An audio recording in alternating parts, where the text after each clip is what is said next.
Hey there, my name's David. On this episode, I'll show you how to make a 3-ingredient Kabocha Squash pudding. It doesn't sound like the first thing that would come to mind is making a pudding out of this thing, but it tastes really good. As you can see here, I have about half a Kabocha Squash. And so what you want to do is take 2 cups of this, cook it in an Instapot or any other way if you want to boil it. I am just kind of lazy with that. Instapot's easy. So I've already done that. I've chopped up a whole bunch of this. And for doing this too, you want to make sure you get rid of the seeds. At least I do, because I don't. I'm gonna be sticking this to my Vitamix to blend it up. The seeds don't blend up all that well in the Vitamix. Like, you can leave it in there a long time, but I find you're still end up with bits, and that just ruins the pudding. You want it to be nice and smooth. Okay, so if you're wondering too how to cut one of these things, I'll just show you really quickly. You get a really big knife, you pick a spot, you make sure there's no one near you, and make sure your hand is nowhere near it, and just hit it really hard, and then put your hand on top of it and just kind of wedge it a bit, and that's it. And then you can go through like that and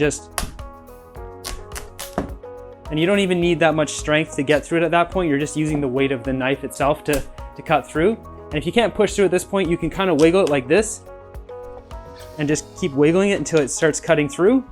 And then go over here and do the same thing. And eventually you can just kind of twist it a bit and push, and you'll break it right in half. So that's a quick little lesson on how to cut this thing. So now I've already got this cooked. I put this on my Instapot for 10 minutes on high, so it's super soft. So we'll pull that out. So we're gonna be taking 2 cups of the Kabocha Squash. This comes straight out of here and goes right into the Vitamix. A little less than half of this Kabocha Squash is about 2 cups, which I have here, just straining it out. I don't want any of the extra liquid because otherwise the pudding will be too runny. Okay, so we've got the 2 cups of Kabocha Squash. Now we've got 2 cups of frozen banana. This is the real secret here. I've tried this with frozen and fresh, and like a mixture of both, and they both work. It's just all about getting texture right. So we're gonna doing a 1-to-1 ratio here. So 2 cups, 2 cups. The frozen banana, what ends up happening when we blend this, we'll end up with a nice, creamy, smooth pudding, but the temperature has now been taken down to where you can eat it right away. So if you put in fresh bananas, then you still have hot Kabocha Squash. You have to let that cool down and stick it in your refrigerator, and who wants that? We want that. We want to eat it now. So what you can do is put 1 cup of frozen banana and then like 1 fresh banana. If you want it to be a little bit more of a warm pudding or like more room temperature. This is probably gonna end up being close to room temperature, so if you want a little bit warmer, 1 fresh banana. But that's basically all we've got for the base of this. Let's blend this up now, and we're gonna need a little bit of liquid, not much. Just a bit in the bottom there. Okay, so I blended this up for almost a minute, 45, 50 seconds, something like that. It's nice and creamy smooth, and we'll pour this out. You'll see how smooth that is. Ooh. Okay, so now we have our pudding. This is basically, it's just a tiny bit warm.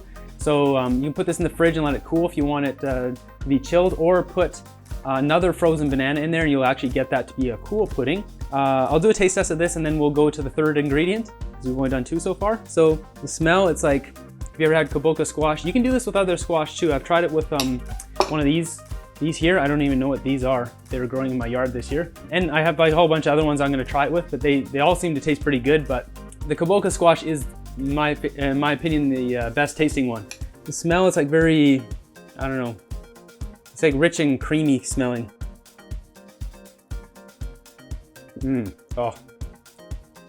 It's kind of got a taste of, like if you took a squash and made it dessert, but it's kind of like a vanilla pudding cup almost. I've tried this before with a vanilla extract in it, and it gets very close to that taste. But even without it, it has that taste to it.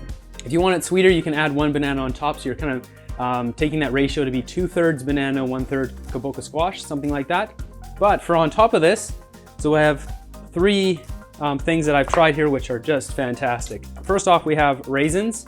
So this is about 1/3 of a cup. So you can sprinkle those on top, and that'll be absolutely delicious in there. There's also puffed rice, which is, well, let's try to put this on half. Here we go. So puffed rice it mixes in really well and gives you something chewy to bite into, along with, actually you put the raisins in there too if you wanted. And then this is also crispy rice. So this goes really nice in there. It adds, same thing as puffed rice, except you get more of a pop to it. So I'd recommend putting one of these. You can also try putting vanilla in this if you want to add more ingredients. I've tried all of them, they're all fantastic. The mixture of the puffed rice and the raisin stuff. They're so good. They're so good. They're so easy.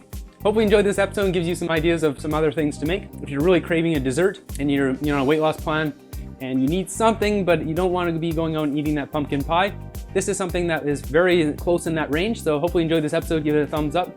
Join the family here, subscribe, and until next one, have a good one.